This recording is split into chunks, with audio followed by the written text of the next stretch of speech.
I'm Stephanie. Hi, I'm Angela. We are the Ink Mages. Join us as we discuss all things fantasy, world building, storycraft, myths and legends, and of course, our own imaginative stories. Welcome to the Ink Mages podcast. We are so excited that you have joined us. Today, we have a special guest with us. It is our first author interview. So, Angela, why don't you tell us who's going to be in the studio with us today? Well, I'm super excited to have Nathan Keys with us today. He is a fantastic fantasy author. He is actually a best-selling fantasy author from Southern Idaho. And his vocation is he wants to write stories that empower and captivate readers and leaves them with hope and purpose, which I think is just an amazing reason. I think we all need to have a why and a reason why we write the stories that we write. And I really love what Nathan goes after with his storytelling. His first book is called The Epic of Marindel Chosen. So the Epic of Marindel is the name of his book series. He has another book coming out soon that I am really anxious for. And he's also won the Reality Calling Redemption Fiction Award. So he has won awards for his series, and hopefully he's going to win some more because, again, I got the opportunity to be a beta reader to his up-and-coming book. So I can't wait to see where that one's going to go. And without further ado, we're going to go ahead and invite Nathan on. Welcome, Hello. Nathan, to the Ink Mages podcast. We're so happy to have you on today. And I'm happy to be here. Thanks for having me. We would love to hear some more about you. Stephanie, go ahead. Yes, so, we're the Ink Mages and we are big fantasy nerds. So for our little icebreaker, we want to know a super nerdy fact about you. Just one? Well, start with one, and if it's Is my background no indication of how nerdy I am already? Oh my gosh, what do we got in there? There's all sorts of stuff. I mean, I got a sword, and it's that way. Sword. We were just talking There's a before we dragon started up here. the show. We need swords. Yeah. We definitely need that to add to our, nerddom. Okay, so the sword, what's the history behind the sword? So, I mean, it's not so much a nerd fact, really, but it's a cool fact. It's touching, I guess you could say. I don't know. But my dad got this sword. It's that way. From one of his friends, I think, or someone close to him got that sword for him. And this was way before I was born. So he was like a young teen or something. And it's an Excalibur, which kind of goes with the whole Arthurian legend thing. Probably not what the Excalibur looked like back in the day, but that's its name. And so he had that sword for a while, and I would be little, and it would be up in his office or in the house or random wherever it was. I don't even remember anymore. But there was a time when I was about to move out to college, and my dad kind of sat me down, and he was like, "Hey, I want you to have this sword." And I was like, "I'm passing it down to you," kind of thing, because you're going off into the world. And so I was like, "Damn, that means a lot." I've been staring at that sword my whole childhood. I would love to have it. So I've taken it with me. Well, I didn't have it at college. I went to private university, can't have weapons on campus kind of thing. So it stayed at home for that part of my journey. But then when I was moving around in San Diego, different houses I lived in out there, the sword was always there. Now living in Idaho, sword's here. Just always a reminder that I am a storyteller champion and a warrior for Christ. Let's go. That is awesome. Love that story. Thanks for sharing that. So tell us some more nerd facts, since we kept you off from telling us some of the other actual nerd facts. Actual nerdy fact. Okay. So I've always been into storytelling from a young age, and I would whenever I had to go out to recess or whatever, I would just go to the playground and start telling stories. My imagination would just go all over the place, and I'd be like, "There's a dragon over there, and there's a battalion of battle droids coming to fight it."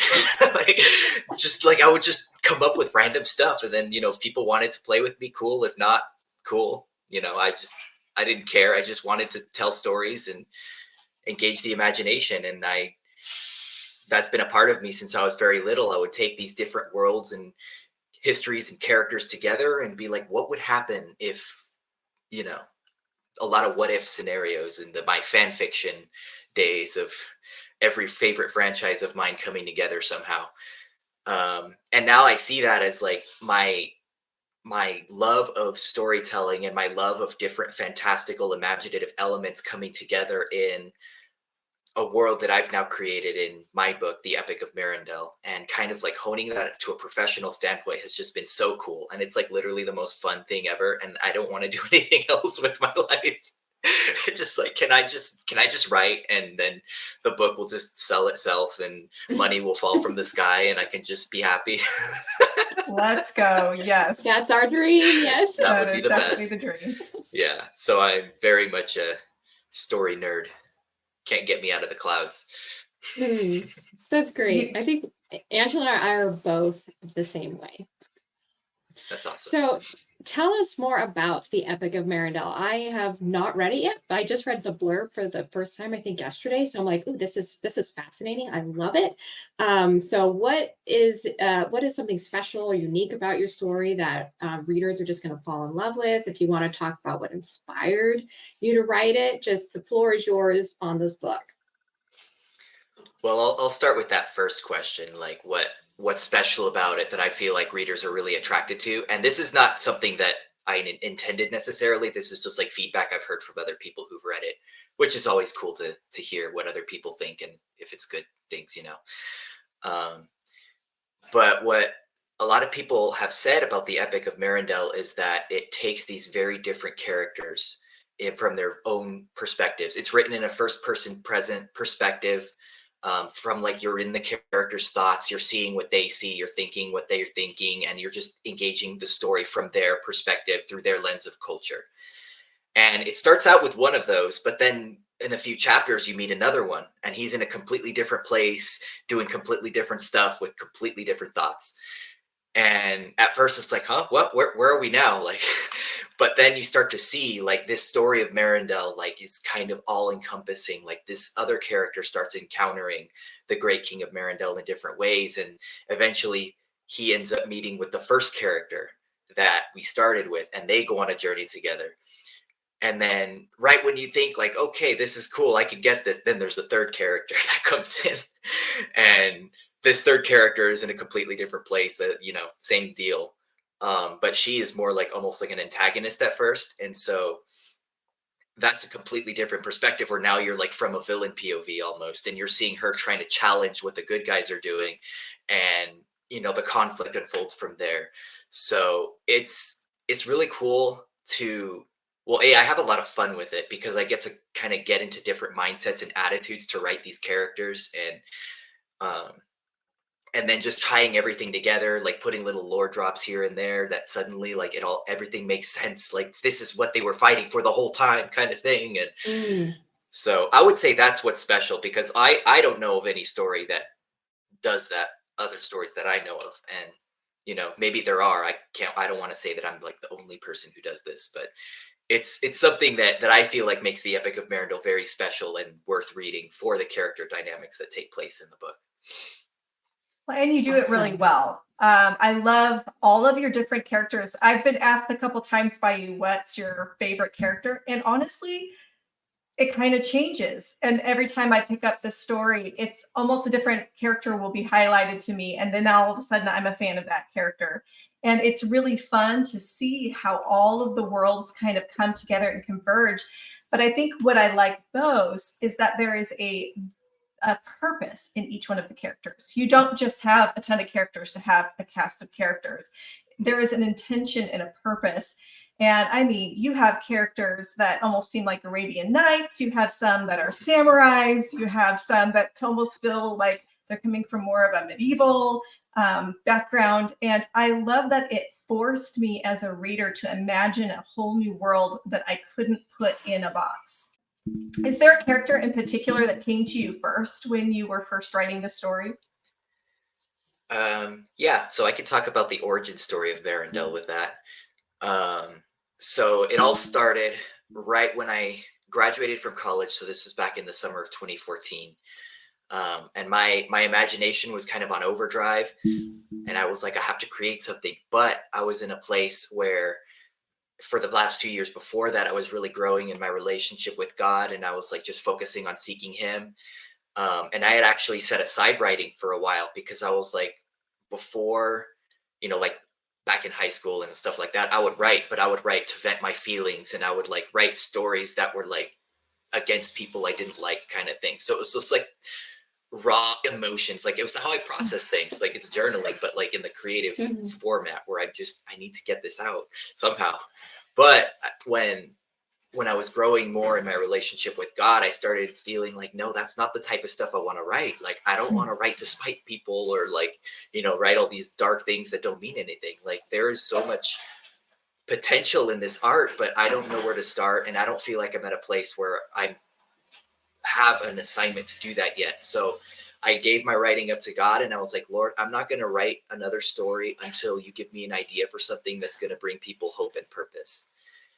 And so that was like a few years before the setting. Now I just graduated. It's summertime. My imagination's going crazy, and I have no idea what to do with myself. Um, so I start praying, like, Lord, I'm holding you to it. Like, I need an idea for a story, and it's on you, like balls in your court, kind of Mhm. thing. Um, so I went on vacation to Big Sur Coast in California with my family. It's like an annual thing we used to do every summer. Um, and I'll never forget the last night, like the night before we were going to leave, I had this really vivid dream of an underwater world where there was this human girl who was swimming around with water powers, just having the time of her life, using magic to make plants grow. Wow.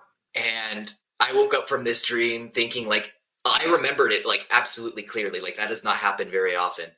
But, I woke up like, what did I eat last night? Like, what happened? Where did this come from? Um, but I immediately went to God in prayer, and I was like, Lord, does this mean something, or should I just like forget about it and move on? Like, what's going on? And probably one of the most clearest things I've ever heard God say in all the time that I've been a Christian, He said, this is where I want you to start. Wow. And that just opened a treasure box of ideas and inspirations. And so we had this whole 8-hour drive back to my home in Southern California from vacation. And I was just looking out the window at the scenery, and my mind was creating elves and sea turtles, just taking that little seed that God planted and, building on it using the creativity that He's given me. And I finally felt like I had a place to start. And what's cool is that scene with the girl is now who we know as Melody, who is adopted by the Great King early in the story. And this scene where she is using this magic that she's been given is in chapter 3, I believe, of the Epic of Marindel. So that was the launch point that created a whole world and a bunch of characters and a epic story. Wow, that's amazing. It really So is. awesome. Yes, I know. It's amazing how a dream can spawn an entire world, a series. That's how it was for me. It's how it was for Angela. That's awesome. That's how it was for you. I love it. It's kind of where the Ink Mages started. Our first question, our first podcast was how did the magic happen? And there's these magical moments, Holy Spirit moments, where, the inspiration comes. And that's where almost the insanity of the writer comes. Gifts given, and now all of a sudden your brain, your imagination is somewhere else. You have been captured into another world, and you almost cannot resist writing it down and creating this world and diving into it and allowing it to breathe and grow and become what it becomes. Because once the magic comes, it doesn't let you go, Mhm. and you want to take that invitation and begin to write your story. I'm So good. curious because I am a mythology nerd, and I know we've had some conversations about this in the past, but portions of your story were influenced by Greek mythology. Is that right? Can you break that down for us a little bit? Yes. So Another nerdy fact about me is I love mythologies from like around the world, just learning just like the different stories that were there that were contextualized in certain cultures. Like that's just fascinating to me. And so I love to take, random themes or even creatures, characters from those and kind of turn them into like something that fits into the Marindel universe. And with respect to Greek mythology, I have a whole kingdom. And there's 10 kingdoms in the realm of Tirza in where the setting of Marindel takes place. So I took one of those whole 10 kingdoms and I dedicated the whole thing to Greek mythology because I was like, I love this stuff. Let's go. Um, so what I did was, and this was kind of like later on in the development, like Chosen had kind of already come out. Like I introduced the kingdom a little bit, like it's mentioned, but I wouldn't really go there or meet any characters yet. So this is something that really comes into effect with either the short story that is available for newsletter subscribers, which takes place in this kingdom, or book 2 coming out soon, Redemption, goes into more detail about what this kingdom's all about and what they're trying to do. Um, but anyway, I wanted to go with something a little different where I was like, okay, thinking about Greece, ancient Greece, mythological and also in history, like they were the first kingdom to create democracy, basically. Like that's where democracy was created. So I was like, you know what? I don't have a democratic government in my realm yet. Like, let's do that. Let's see what happens. And so I created this society where there are 6 sentient races that all have equal representation in the government. And we know them from Greek mythology. There's the humans, of course, and then there's also the centaurs, there's the nymphs, there's the fauns, there's the gorgons, and there's the minotaurs. And they're all living in this society. They all kind of have their own little villages or wherever they live, depending on their lifestyle. But they all have a representative in their government that, they basically rule the kingdom and they pretend everything's great. But of course, as we know, based on, different racial themes that we experience every day, everything is not great. And, we have a theme that comes up a lot because it's important to the plot, where the humans and the gorgons, they don't get along very well. And one's afraid of the other. They're both afraid of each other. The humans think the gorgons are like these monsters that hide in the woods or whatever. And the gorgons are like, oh, the humans are going to come kill us. What do we do? So there's a lot of tension there. But then I introduce these themes of hope and of reconciliation, where we have in my short story that I won't completely spoil, a human character who encounters this one gorgon and starts like getting to know her, and then kind of starts to think like there's a lot we don't know about these people. Like maybe I should slow down and not let these ideas that I've grown up with like define how I treat her or how I treat her whole race or stuff like that. And so it's really fun navigating using the themes of Greek mythology, even how reconciliation can like help a kingdom prosper. And if it's ignored, or if you're just like, oh yeah, whatever, like who cares, and let's just leave things the way they are, pretend everything's fine. And that's when the snake comes in and they start speaking things. They're like, hey, you deserve better, like those people don't like you, like we should rise up and do these things and stuff. And that's what happens, unfortunately. So I'll just leave it there. Wow, that sounds fascinating. I love all of that. And I'm very curious because you've mentioned one of your main characters being Melody. Mhm. And there's maybe 3 different point of views. So talk about your other main characters. Are they all human, or is like one a different race? I'm curious, very curious. Yeah, so Melody is human. I think I mentioned that before. But she has the longevity of the elves because she had the magic of Marindel was given to her when she was young. So she's, even though her backstory took place thousands of years before the present, she's still alive. Though she's older, but she's still alive, like in the realm, in the present. But the first POV character I have is Connor. He's a farmer, a bit like me and probably all of us. He has a wild imagination and he just wants to go on an adventure. And he does, because things happen, and he has the denial phase and goes through things, and then he's like, oh my gosh, like this is real. I need to like get it together. So he goes on an adventure. He finds out Marindel is real, and he's been tasked on this assignment to go save the princess, who ends up being Melody, from a sorcerer. And then the second character is Torrento, and he is a human. However, he is in the Asian influenced kingdom. So his world, his thought process is very much from that Asian cultural standpoint, like the Japanese, the Chinese, like there, a lot of those elements are there. Um, so despite still being human, he's very much like in a different culture. And then he gets launched on an adventure. He encounters the Great King in a powerful way, and then his kingdom banishes him. And then they actually are like, no, actually, we're going to kill you. So then they send people after him, and that sends him to where Connor's at to kind of join his story, and then read it to find out what happens from there. Um, and then the third character is Celine, and she is a human as well. However, she is in the kingdom that's based on Western Europe, like France, Germany, that kind of vibe. But she's a refugee from the Middle Eastern influenced kingdom. And she's part of a criminal organization run by these Middle Easternish refugees. And they are, living their best life, just like robbing banks and occasionally killing people in the alleys and stuff like that. And, it's just stuff. But then you start to find out, like, there's this special item that the leader of this syndicate has, but she doesn't know what to do with it. And so she sends Celine to find a certain guy who the other two characters are also looking for, to ask him, how do I open this box? And she does it violently because she's a villain at that point.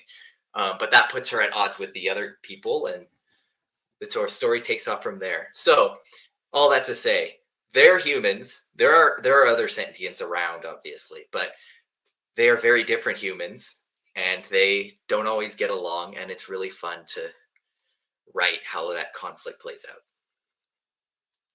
I love that so much. Your characters are so colorful, and there's so many different forms of magic and giftings that your characters all exhibit, which I think makes it really fun.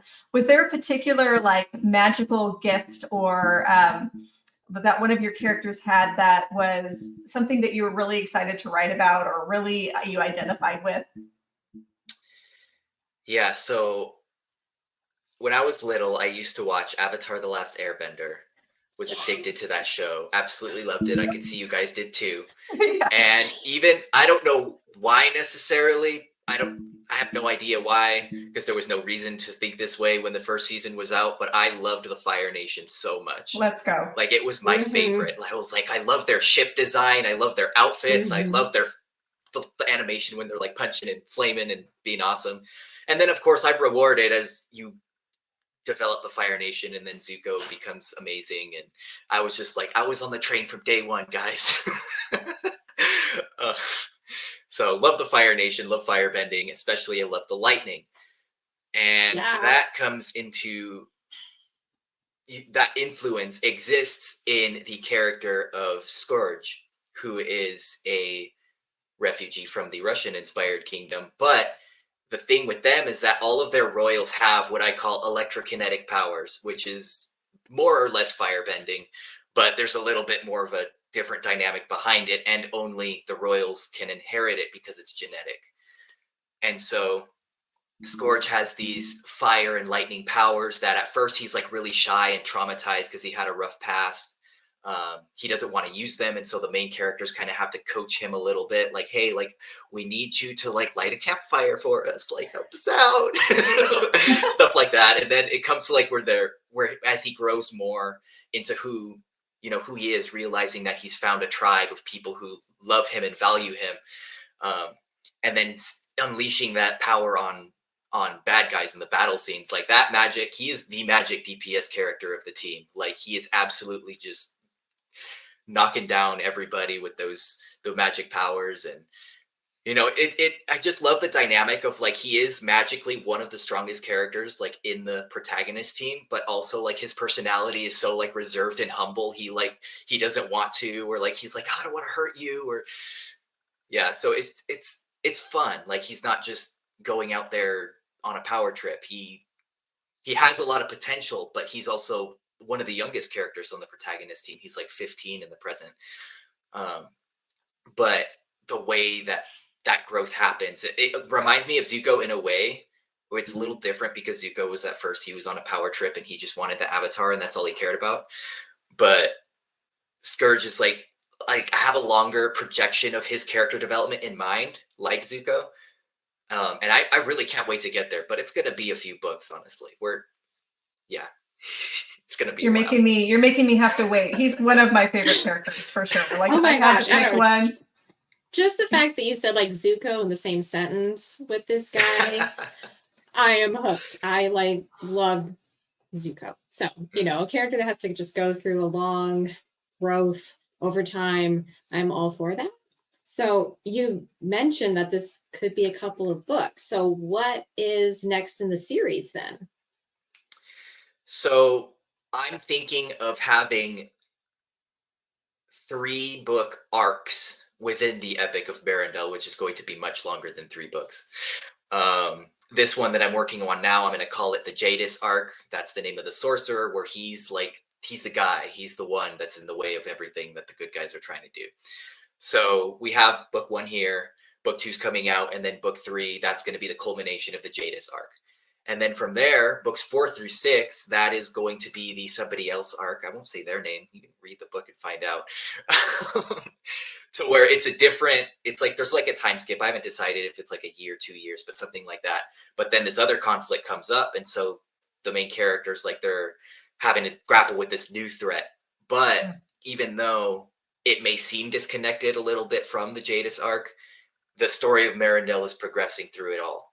And you start to see that, like, the return of the kingdom of Marindel, that's like the end goal of like everything. Like, it's coming closer. It's happening because the bad guys are starting to freak out. They're starting to take drastic measures to try to keep their control. And it's a lot, but it's fun.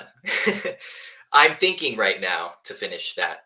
In summary, Jadis arc, and then we'll have like the next one, that's book 4 through 6, and then there's going to be a 7 through 9 arc, and then book 10 is where I want to end it, and book 10 is going to be the Avengers Endgame of the whole series. Let's go.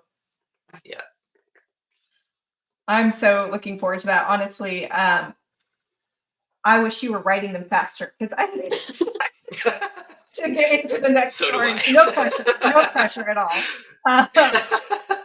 What advice would you give someone who wants to write a book? Start. You have a story idea. The best thing to do is to get it on paper. Don't worry about how messy it is. Don't worry about that you don't have the characters developed yet. Just start writing and see what happens. I would leave it there. And personally, for me, I write way more than what you see in the books that are behind me. Like, I write so much that never makes it into the manuscript because I'm just developing characters and worlds. And that freedom to just kind of splut words on paper, that releases me into places that I never would have thought of if I was just sitting there like, wow, I really wish I could write something right now. I can daydream all day and night, but there are things like that physical act of typing or writing or whatever you like to do, and you kind of see how things start developing from there. It unlocks new ideas in your imagination, which allows it to kind of chain more things together, and then you go places. And that's how the best stories are written, in my opinion, I think. So best advice, start writing, use what little nuggets of ideas you have and just develop them from there, see where they go. Your character will take you by the hand and drag you somewhere within no time. It's guaranteed. Yes, they will. Yes, they will. Yes. That was a perfect way. I know, like that was the perfect way to end it because your character will. They're going to come and talk to you. So get ready for that. Absolutely. Yeah, it's so fun. So, Nathan, if people want to pick up that short story and subscribe to your newsletter, or if they would like more information about you or your books, where should they go? You could go to my website, which is nathankeys.com, Keys. That's how you spell my last name. There pretty much on the top of the website page, there's my logo, and then there's my picture, and then right under that, there's a subscribe to newsletter, get your free story kind of button. You press that button, it'll take you to the form, which is fully automated. I'm super proud of it because I struggled for so long to make that thing work. Me and my tech issues. But it works. So you sign up. And your confirmation email will contain the link to download that story, and you can jump in and enjoy 5 chapters of Greek mythology to your heart's content. And I cannot recommend it more. I got to be one of the beta readers for that, and I am actually excited to sit down and read it again now that it's been released to the world. So definitely take advantage of that. Be ready to pick up his second book, but you got to read the first one. So if you haven't read the Epic of Marindel, Chosen, pick that book up on Amazon. Book 2 is coming out soon. You don't want to miss that. Again, there's a whole series of books coming out that an adventure you want to jump on the bandwagon of that. Lots of really fun characters.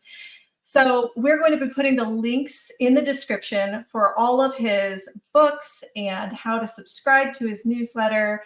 And so you can just click the description and get all of that information down there. Please subscribe to the Ink Mages. We love to keep up all the nerdy chatter, and we especially love authors. And we loved being able to have you, Nathan, on the show today. It was so much fun. And be ready, because we have a whole bunch of fun shows lined up, and October is going to be a fun month. So be sure to stay tuned, and we'll see you next time.